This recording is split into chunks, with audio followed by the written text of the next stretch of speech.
Welcome to రాజనీతి. Neat ప్రశ్నపత్రాలు leak అయిన ఉదంతం మీద కాక్రోచ్ పార్టీ ఆందోళన, జంజీ చేసిన ఉద్యమం తరహాలో ఆంధ్రప్రదేశ్లో డిఎస్సి అక్రమాల మీద యువత రోడ్ల మీదకి రావాలి అని, ఉద్యమం చేయాలని వైఎస్ఆర్ కాంగ్రెస్ పార్టీ అధినేత జగన్మోహన్ రెడ్డి పిలుపునిచ్చారు. యువకుల్ని, నిరుద్యోగుల్ని భాగస్వాములను చేసి విద్యామంత్రి నారా లోకేష్ రాజీనామాకు ఒత్తిడి తేవాలని వ్యూహరచన చేశారు. నీట్ లీకేజ్ వ్యవహారంలో ధర్మేంద్ర ప్రధాన్ రాజీనామా చేసిన తర్వాత ధర్మేంద్ర ప్రధాన్ని ఆదర్శంగా తీసుకొని ఇక్కడ లోకేష్ రాజీనామా చేయాలని జగన్మోహన్ రెడ్డి ఆయన పరివారం డిమాండ్ చేస్తూ ఉన్నారు. డిఎస్సి ప్రశ్నపత్రం లీక్ అయింది అని, స్పోర్ట్స్ కోటాలో అక్రమాలు జరిగాయని, నియామకాల్లో అక్రమాలు జరిగాయని వైసీపీ ఆరోపిస్తూ ఉంది. దీని మీద ప్రభుత్వం ఇప్పటికే చాలాసార్లు వివరణ ఇచ్చింది. స్పోర్ట్స్ కోటాలో ఎట్లా రిక్రూట్ చేస్తారనే విషయాన్ని సవివరంగా అధికారులు చెప్పారు, నాయకులు కూడా చెప్పారు. ఆ వివరణ తర్వాత చాలామందికి అనుమానాలు నివృత్తి అయినాయి. వైసీపీ వాదనని ప్రజలు నమ్మట్లేదు. జగన్మోహన్ రెడ్డి ముఖ్యమంత్రిగా ఉన్న కాలంలో 5 ఏళ్లలో ఒక్క టీచర్ పోస్ట్ కూడా భర్తీ చేయలేదు. కూటమి ప్రభుత్వం అధికారంలోకి వచ్చిన తర్వాత మెగా డిఎస్సి ద్వారా 16,000కు పైగా టీచర్ పోస్టులు భర్తీ చేయడంతో ఆ క్రెడిట్ ప్రభుత్వానికి, విద్యామంత్రి నారా లోకేష్కి దక్కకుండా చేసేందుకే జగన్మోహన్ రెడ్డి డిఎస్సిలో అక్రమాలు అనే ఒక నాటకాన్ని నడిపించే ప్రయత్నం చేస్తున్నాడు. ఈ విషయాన్ని ప్రజలు కూడా అర్థం చేసుకున్నారు. అందుకే ఇప్పుడు ఈ ఢిల్లీ తరహా ఆందోళన అంటే ఎవరు కూడా నమ్మట్లేదు. నీట్ లీకేజీ కేంద్రం బాధ్యత తీసుకున్నట్టు డిఎస్సి అక్రమాలకు రాష్ట్రం బాధ్యత తీసుకోవాలని, ధర్మేంద్ర ప్రధాన్ తరహాలో లోకేష్ రాజీనామా చేయాలని వీళ్ళు డిమాండ్ చేయడాన్ని హాస్యాస్పదంగా చూస్తున్నారు.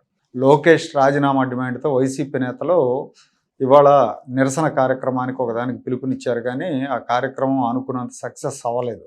వీళ్ళు ఢిల్లీ తరహాలో యువకులంతా రోడ్ల మీదకి వస్తారనుకున్నారు, కానీ వైసీపీ నేతలు, వైసీపీ కార్యకర్తలు మాత్రం ఈ కార్యక్రమంలో పాల్గొన్నారు. ఢిల్లీ ఊపులో యువతను రెచ్చగొట్టి ప్రభుత్వం మీద ఒత్తిడి తెద్దాం అనుకుంటే అది వర్కౌట్ కాలేదు. ఢిల్లీలో పార్టీలతో ప్రమేయం లేకుండా యువత పెద్ద ఎత్తున ఆందోళన మొదలుపెట్టింది.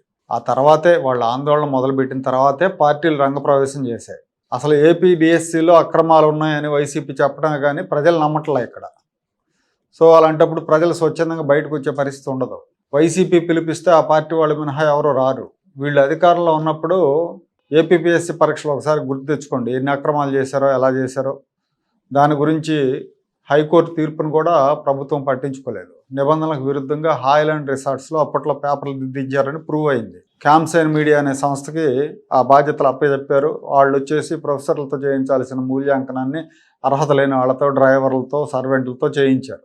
అప్పుడు ఏపీపీఎస్సీ కార్యదర్శి జగన్మోహన్ రెడ్డి అభిమాన ఐపీఎస్ అధికారి పిఎస్ఆర్ ఆంజనేయుల ఆధ్వర్యంలో ఈ తతంగం అంతా నడిచింది. కేసులు నమోదైనవి. హైకోర్టు సింగిల్ బెంచ్ పరీక్షలు రద్దు చేసి మళ్లీ నిర్వహించాలని తీర్పు కూడా ఇచ్చింది. అయినా అప్పట్లో జగన్మోహన్ రెడ్డి ప్రభుత్వానికి చేంగు ఉట్టినట్టుగా కూడా లేదు. ఇంత బురద సీటు కింద పెట్టుకుని జగన్మోహన్ రెడ్డి ఏ మొహంతో యువత ఆందోళన చేయాలని పిలుపునిస్తున్నారో అర్థం కాదు. జిల్లా కేంద్రాల్లో ఆందోళన పేరుతో వైఎస్ఆర్ కాంగ్రెస్ పార్టీ నేతలు హడావిడే తప్ప పార్టీలకు సంబంధం లేని యువత ఎక్కడా కూడా పాల్గొన్న దాఖలాలు లేవు. జంజీ ఉద్యమాన్ని ఆంధ్రప్రదేశ్ తీసుకురావాలి అంటే అది జగన్మోహన్ రెడ్డి వల్ల అయ్యే పని కాదు.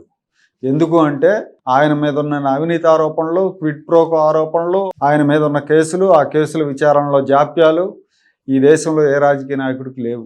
ఇన్ని అర్హతలు ఈ దేశంలో ఏ రాజకీయ నాయకుడికి లేవు. అంత ఘనమైన పేరు ప్రతిష్టలు ఉన్న వ్యక్తి జంజీ ఉద్యమం రావాలని పిలుపునిస్తే అది అయ్యేది కాదు, పోయేది కాదు.